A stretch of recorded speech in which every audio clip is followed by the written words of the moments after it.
Então vamos lá. Nós, aqui nesse final do livro, nós encontramos do 33 ao 35, 36, Jerusalém e Israel são restaurados. Uma boa notícia para terminar. Depois, do 37 ao 39, o reino dividido seria unido. Uma excelente notícia também para terminar o livro. E depois do 40 ao 48, a gente vê o templo, o novo templo, a glória de Deus habitando entre o povo novamente. Disse no começo e disse outras vezes que este livro tem como objetivo mostrar a glória de Deus, por isso que tem aquelas rodas, Deus no seu trono no começo do livro. É a glória de Deus. Israel tinha perdido a glória de Deus, a consciência da glória de Deus. Então agora era um livro para dar esta despertada, a glória de Deus. Vocês vão para o Egito, já estavam, né? No Egito, no Egito não, na Babilônia, Jerusalém vai ser queimada pela desobediência de vocês, porque Zedequias fez o acordo, depois quebrou o acordo, aliança com Babilônia, e eles foram lá e destruíram tudo, né? Foram buscar do Egito lá, como nós vimos, uma cana quebrada. Então, agora nesse final do livro, vem essa esperança, né? Vão ser restaurados, tanto Judá como Israel vão se tornar um só povo, não é? Os reinos divididos vão se unir em um novo templo. Essa questão da presença de Deus, né, através do templo, um novo templo seria desenvolvido, construído ali. Tem um mosquitinho por aqui, ele vai ficar por aí até terminarmos. Muito bem. Esse capítulo agora vem falando sobre advertências e promessas. É um bloco do 33 ao 35. São advertências e promessas. Os pecados dos judeus no 33, no 34 os pecados dos líderes, vai falar sobre o abuso dos pastores em relação às ovelhas e tal, o resgate do rebanho. E no 35 os pecados de Edom. Volta a falar sobre Edom, que eram os parentes de Israel. Muitos creem que esse era um capítulo solto aqui que deveria estar junto com os capítulos que falam sobre Amon, Moabe, a Filístia e Edom também. Fala um pouquinho, mas ele aqui fala um pouco mais no 35. Mas essa ideia de que as promessas do Atalaia, então os pecados dos judeus como nação, né? Como nação. 8 vezes aparece aqui neste capítulo a expressão, traduzida de outras maneiras até, converter-se ou convertei-vos, alguma coisa, né? Arrependei-vos, alguma coisa nesse sentido. 8 vezes aparece isso. Então, liga o dever de um atalaia. O que é o atalaia? É aquele que trombeteia, é aquele que é colocado no muro da cidade e ele tem que ficar observando o horizonte. Ali se tem uma poeirada vindo do horizonte lá embaixo, ele já deve saber que está vindo um grupo grande. Se aproxima, ele tem que discernir se é o próprio exército ou se vem vindo um exército de fora, para dar a ordem e todos se prepararem contra uma invasão, contra uma guerra, alguma coisa assim. Então, aqui o profeta é tido como atalaia, mas nós também somos chamados a sermos atalaias. Não é aquele que está vigiando, é o vigia. Mas a responsabilidade do vigia é muito grande aqui, diz. O povo fica culpando os mais velhos, né, os seus antepassados. Somos assim por causa dos antepassados. Olha, por gentileza, isso não deveria ser verdade. É lógico que tem uma influência de uma geração para outra, mas eu posso mudar. Não é porque meu pai foi um ébrio que eu também vou ser um ébrio. Não é porque a mãe foi uma prostituta que eu também vou ser uma prostituta. Isso não quer dizer que há uma sequência que eu não posso quebrá-la. Posso sim. Então é muito importante isso. O povo do passado, ok, fizeram seus pecados, mas eu tomo minha decisão individual. E aqui ele fala sobre a individualidade. Olha o verso 20, o que fala aqui. Mas eu vos julgarei cada um segundo os seus caminhos, ao caso de Israel. Aqui. E é assim mesmo que Deus vai nos julgar. Não é pela família que você teve, não é pela igreja que você frequentou. Você e eu seremos julgados pelas decisões que nós tomamos. Então, cada decisão tem que ser muito bem pensada. A gente não pode viver só da ilusão de que o que eu sinto eu faço. Siga o seu coração, não é isso que a gente ouve? Siga o seu coração, está tudo certo. Não. Então, o atalaia é colocado aqui para chamar a atenção com respeito ao perigo. Nós somos profetas e profetisas e precisamos também alertar as pessoas sobre os perigos. Ele vem falando aqui que o profeta, que o atalaia está ali, e se ele der a ordem e as pessoas não estiverem prestando atenção, elas podem ser feridas e mortas, e a culpa não é do atalaia. Mas se o atalaia também não... E aqueles que vão se preparar, está tudo certo. Mas se o atalaia também não estiver prestando atenção e as pessoas forem mortas, aí a culpa é do atalaia. Porque ele deveria ter feito isso. Então no verso 7 a gente encontra Ezequiel sendo chamado de atalaia. A ti, pois, ó filho do homem, te constituí por atalaia sobre a casa de Israel. Tu, pois, ouvirás a palavra da minha boca e lhe darás aviso da minha parte. Então, se eu disser ao perverso, perverso, você certamente morrerá. Estou mudando aqui o pronome. E você não falar, verso 8, né? Se você não falar para o perverso, não é, que ele morrer, o sangue dele cai sobre o atalaia.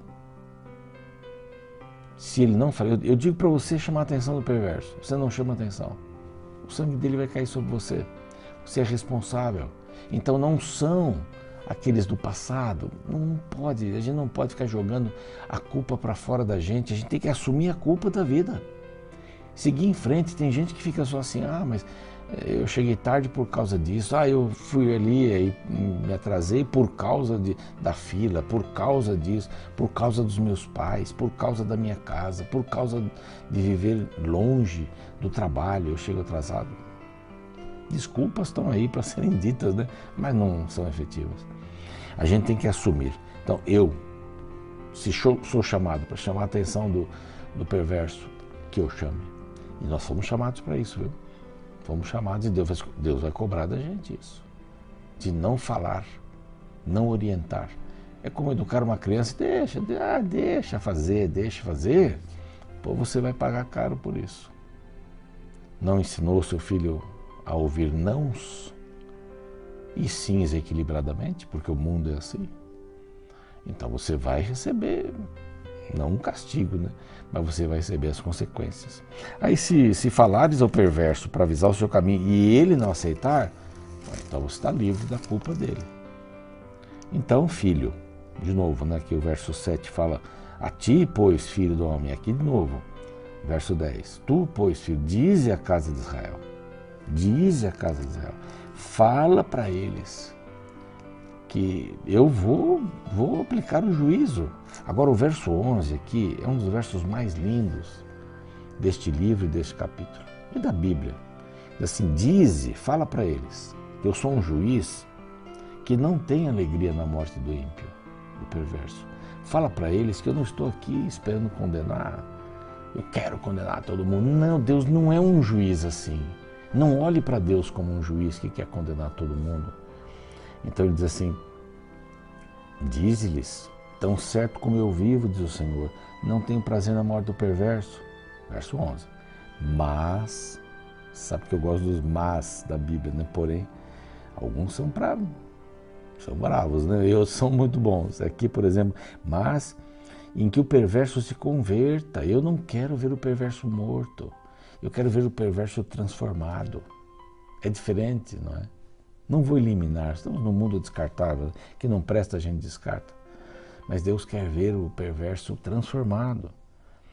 Mas o perverso se converta do seu caminho e viva. Aí ele usa aqui, pelo menos aqui 2 vezes, 8 vezes aparecem expressões parecidas com essas. Convertei-vos. Não é uma coisa simples, não, convertei-vos, olha, convertei-vos. Eu tenho interesse na conversão. Convertei-vos os seus maus caminhos, pois porque havereis de morrer, ó casa de Israel. Vai haver juízo. De novo, vou ler o verso 20, que para mim é um dos versos mais importantes aqui.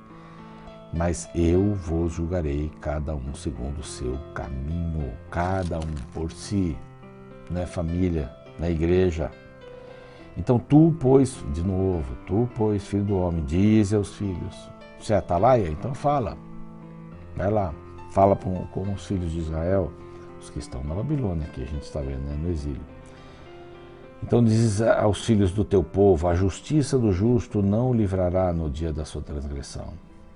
Eu fui bom a vida toda. Não, mas você está mudando por quê? Então, a justiça do justo não garante nada, porque a justiça dele não passa de trapos de imundície, de absorventes femininos. Essa é a linguagem daquele texto. Quanto à perversidade do perverso, não cairá por ela no dia em que se converte da sua perversidade. Nem o justo pela justiça poderá viver no dia em que pecar. Quer dizer, Deus está dizendo aqui que a justiça depende dele, não depende da pessoa. Eu não sou justo por mim mesmo. Eu não posso fazer justiça. Senhor, agora já guardei tudo, aí pode me salvar. Me leva, né? Me leva, que me dê descanso quando Jesus voltar, eu acorde. Então ele fala aqui que é impossível, né? O justo que certamente viverá. Quando eu disser ao justo, certamente viverá, e ele, confiado na sua justiça, praticar iniquidade, vai se perder. Quando eu disser ao perverso, certamente morrerás, e ele mudar o seu caminho, vai viver. Viverá e não morrerá, diz aqui, de todos os seus pecados que cometeu. Olha que verso bonito. De todos os seus pecados que cometeu,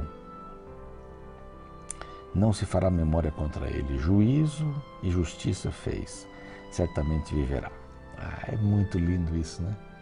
Nossos pecados serão apagados. Convertei-vos, arrependei-vos. E não tinha uma teologia judaica muito sobre conversão e apostasia, né? Somos o povo, está tudo bem, maravilha, ninguém vai se apostatar. E conversão para quê, né? Conversão para quê? Nós somos o povo. Eu já falei que o juízo é individual. Aí então vem a notícia, depois de vários meses que Jerusalém tinha caído, alguém escapa e vem. Tinha escapado em Jerusalém, verso 21, caiu a cidade. Os exilados estão na Babilônia, estão tristes ali na Babilônia. Verso 30 diz assim, vinde, peço-vos e ouvi qual é a palavra que procede do Senhor. Qual é a palavra? Vinde. E o povo ia para ouvir Ezequiel, porque era gostoso ouvi-lo. Ele tem aqui umas poesias, tal, etc. Que beleza, uma maravilha. Mas o povo vivia como se não tivesse ouvido a palavra. Por isso que essa insistência que o atalaia, você fala, aquele que ouvir e não cumprir, vai ser destruído pelas próprias consequências no juízo final também. Mas aquele que cumprir vai ser salvo. Depende de cada um, eu vou julgar cada um segundo o que fez, né? Segundo os seus caminhos, diz aqui o verso 20. Então, essa importância. Por que vocês estão sendo condenados? Porque vocês comem, verso 25, vocês estão errados, porque vocês comem a carne com sangue. Deus diz para não comer, né? Vocês levantam os seus olhos para os ídolos, derramam sangue, porventura a vez de possuir a terra? Vocês estão estribados na sua espada? Cometem abominações, mas eu venho com juízo. Eu venho com juízo. E os lugares vão ficar desertos. Verso 27. Então saberei que eu sou o Senhor. Aparece 65 vezes aqui. Então saberei, então saberei. E o último apelo que ele faz aqui, vinde, peço-vos, e ouvi qual é a palavra que procede, verso 30, do Senhor. Vinde, peço, ouvi a palavra do Senhor. Deus insiste. O que nós estamos fazendo aqui com a TV Novo Tempo e esse programa? Pregando a palavra do Senhor. Pregando a palavra do Senhor para que você ouça e saiba o caminho que deve seguir. E aí disse assim, olha, vocês estão me ouvindo, são canções de amor, vocês acham que eu estou falando canções de amor, né, poesia e tal, mas olha, saibam que há um profeta entre nós. Estamos no exílio, mas há um profeta entre nós. Há um profeta. Um profeta entre nós hoje também? Aqui ó. E você também é um profeta, não para prever o futuro. Alguém me disse outro dia, pastor, sonhei, tem uma profecia, Jesus vai voltar. A Bíblia já fala sobre isso, não precisa falar. Não precisa ter um sonho para saber que Jesus vai voltar. A Bíblia já fala sobre isso. palavra do Senhor diz aqui, vinde, peço, ouvi. Qual é a palavra do Senhor? Qual é a palavra do Senhor para você hoje? Vamos orar. Pai querido, dá-nos a Tua palavra hoje, Pai. Obrigado porque estes atalaias que nos orientam com a Tua palavra. E nós também somos atalaias que orientamos a outros. Que sejamos discípulos Teus. Que abramos o nosso coração e rasguemos tudo aquilo que temos lá dentro para colocar a Tua palavra, que ela dirija a nossa vida. Guardei a Tua palavra no meu coração para não pecar contra Ti, o salmista diz. Abençoa-nos, Senhor, agora com a Tua palavra. Em nome de Jesus, amém.